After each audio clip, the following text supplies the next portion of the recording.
हाँ जी, क्या हाल चाल महमूद साहब। एक बार फिर आ, अभी हम शिव पुराण के बारे में विस्तृत वार्तालाप कर रहे हैं। और विस्तृत मतलब जो जो हमको कई बार नहीं पता या नहीं याद है या हमने कुछ और सुन रखा है और हम कुछ और मान के चल रहे हैं, जिसके बारे में हम जानना चाहते हैं लेकिन हमको पता नहीं है, या हमें ये नहीं पता कि कहाँ से पता चलेगा। तो काफ़ी कुछ तो शिव पुराण में लिखा है।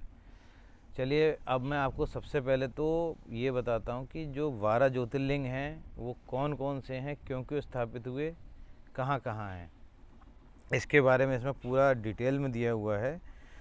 कि जिस समय नारद जी अपने पिता ब्रह्मा जी से शिव जी के बारे में संपूर्ण जानकारी ले रहे थे, तो उन्होंने 12 ज्योतिर्लिंग के बारे में भी पूछा था। तो ब्रह्मा जी ने उनको बताया, वो मैं आपको बताता हूँ इसमें। उसमें से एक है सबसे पहले, वो है सोमनाथ। सोमनाथ जो है वो महाराष्ट्र, यानी जो पहले सौराष्ट्र कहलाता था, उसके महाराष्ट्र में है आज की डेट में, वहाँ पर हैं। और इसकी कथा ये है कि दक्ष प्रजापति के शाप के कारण जब चंद्रमा का प्रकाश क्षीण पड़ गया, उस समय सोमनाथ शिवलिंग की स्थापना की गई थी। उनके स्मरण, ध्यान एवं पूजन से सब प्रकार के दुख व शोक नष्ट हो जाते हैं। वहीं पर चंद्रकुंड नाम का एक कुंड है जो स्नान करने से संपूर्ण पापों को नष्ट कर देता है। दूसरे हैं श्री मल्लिकार्जुन जी। शिव जी के अपने पुत्र स्कंद को लेने के लिए उस स्थान पर पहुंचे थे और वहीं ज्योतिर्लिंग होकर स्थित हो गए थे। स्कंद मतलब कार्तिकेय, जो उनके बड़े पुत्र थे, उन्हीं को स्कंद भी बोलते हैं। उस ज्योतिर्लिंग के पूजन, दर्शन तथा सेवा से अनेक प्रकार का सुख प्राप्त होता है। तीसरे हैं महाकाल। उज्जैनी में उज्जैनी मतलब उज्जैन, आज के उज्जैन में विराजमान हैं। और उन्होंने दूषण नामक दैत्य को भस्म करके अपने भक्तों की रक्षा की थी और उसी स्थान पर ज्योतिर्लिंग बनकर प्रतिष्ठित हो गए थे। उनके दर्शन, सेवा, पूजन से दोनों लोकों में आनंद प्राप्त होता है। चौथे हैं ओमकार नाथ। ये विंध्याचल पर्वत पर प्रतिष्ठित हैं। वे भुक्ति तथा मुक्ति को प्रदान करने वाले हैं। पांचवें हैं केदारनाथ, जिनको उस समय केदारेश्वर कहा जाता था, इसमें केदारेश्वर के नाम से वर्णित हैं। नर नारायण के रूप से हिमालय पर्वत के केदार नामक स्थान पर विराजमान हैं। वह भारत खंड, यानी कि जो आज का भारतवर्ष है, उसके स्वामी हैं। और वहाँ जहाँ से उत्तराखंड के पहाड़ों से जहाँ से भारत आरंभ होता है, उसके आसपास में ही उन्होंने अपना स्थान बनाया था। छठे हैं भीम शंकर। भीमाद्री पर्वत पर विराजमान हैं। उन्होंने अपने भक्तों की रक्षा के निमित्त भीम नामक दैत्य का संहार किया था और उसके बाद में वो भीमा शंकर के रूप में वहीं पर स्थापित हो गए। साथ में है विश्वेश्वर, जो काशीनाथ में विराजमान हैं, जिनको काशी विश्वनाथ भी कहते हैं। काशी मतलब वाराणसी। वे भुक्ति, मुक्ति आदि संपूर्ण वस्तुओं को प्रदान करते हैं। और काशी में कैसे वो आए थे, मैंने अपने पिछले वीडियो में इस बारे में आपको डिटेल में बताया था, तो आपको पता होगा। आठवें हैं त्र्यंबकम। गौतमी नदी के तट पर विराजमान हैं। उन्होंने गौतम के पापों को, ऋषि गौतम थे, उनके पापों को नष्ट करने का निमित्त अवतार लिया था और उसके बाद में वो वहीं पर अपने ज्योतिर्लिंग के रूप में विराजमान हो गए। नौवें वैद्यनाथ हैं, जो चिता भूमि में विराजमान हैं। उन्होंने रावण के निमित्त अवतार ग्रहण किया था। तो नौवें हैं वैद्यनाथ, जो आज के झारखंड में अवेलेबल हैं। 10वें हैं नागेश जी, नागेश्वर।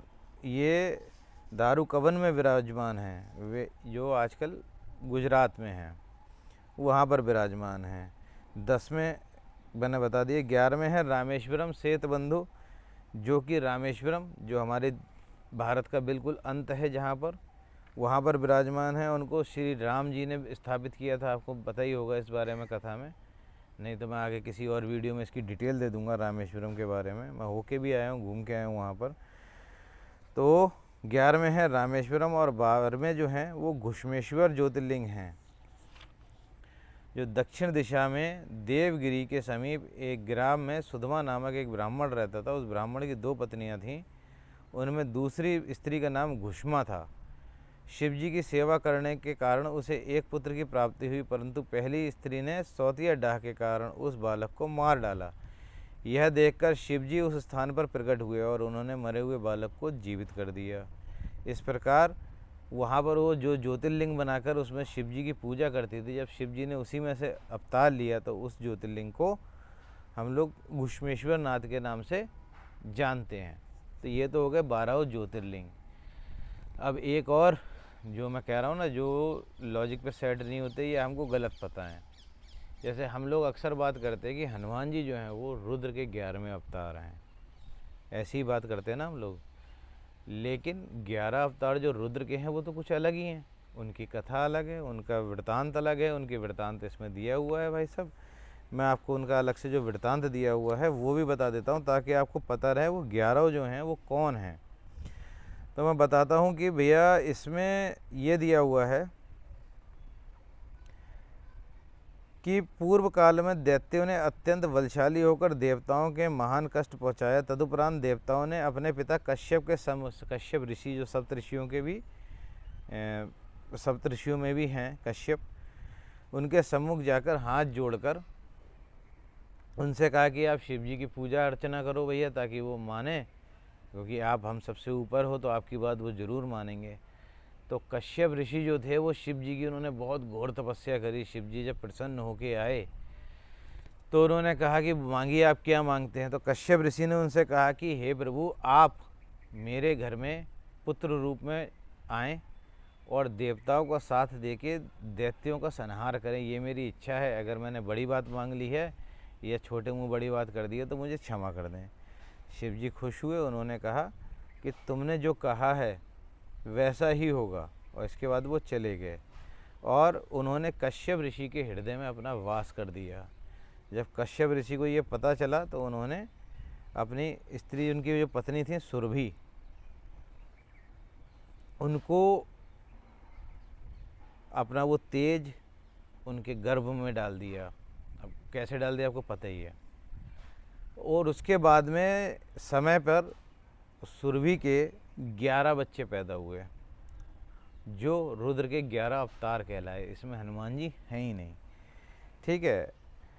अब मैं उन सबके नाम भी बता देता हूँ आपको। उनके कपाली, पिंगल, भीम, नीलोहित, शस्त्रभृत, अभय, अजपात, अहिर्बुद्ध, शंभु, भव तथा विरूपाक्ष, ये 11 नाम हैं। और ये 11 अवतारों ने देवताओं का साथ देके दानवों का संहार करने में बहुत मदद करी थी। तो रुद्र के यही 11 अवतार थे जिनको हम 11 अवतारों के नाम से जानते हैं। लेकिन उसके बावजूद हमको ये नहीं पता है हनुमान जी रुद्र के, मतलब रुद्र खुद भी एक अवतार थे ना, मैंने आपको बताया तो था पीछे की एक वीडियो में कि रुद्र खुद भी एक अवतार थे, आदि शिव तो अलग हैं। तो हनुमान जी जो है वो मे भी आदि शिव के 11वें अवतार हैं, लेकिन रुद्र अवतार जो हैं 11 वो मैंने आपको अभी बताए। तो ये सब कुछ ऐसी चीज़ें हैं जो हमको समझ में नहीं आती हैं, मिलती कुछ और है सुनने को, हम उसी को मान लेते हैं और भ्रांति फैला के घूमते रहते हैं। ऐसा ना हो, हमें ज़्यादा अच्छी जानकारी हो, ज़्यादा अच्छे से पता हो, अपने धर्म के बारे में तो पता ही होना चाहिए। इसके लिए मैं ये वीडियोस बना रहा हूँ, आपको भेज रहा हूँ, आपको प्रस्तुत कर रहा हूँ ये वीडियोस। होप आपको अच्छी लग रही होंगी। अच्छी लग रही हो तो आप प्लीज़ बताते भी रहो यार कमेंट्स में। मैं सारी वीडियो में बोल नहीं रहा हूँ कमेंट्स में बताने को, मगर बताते तो रहो ना आप लोग।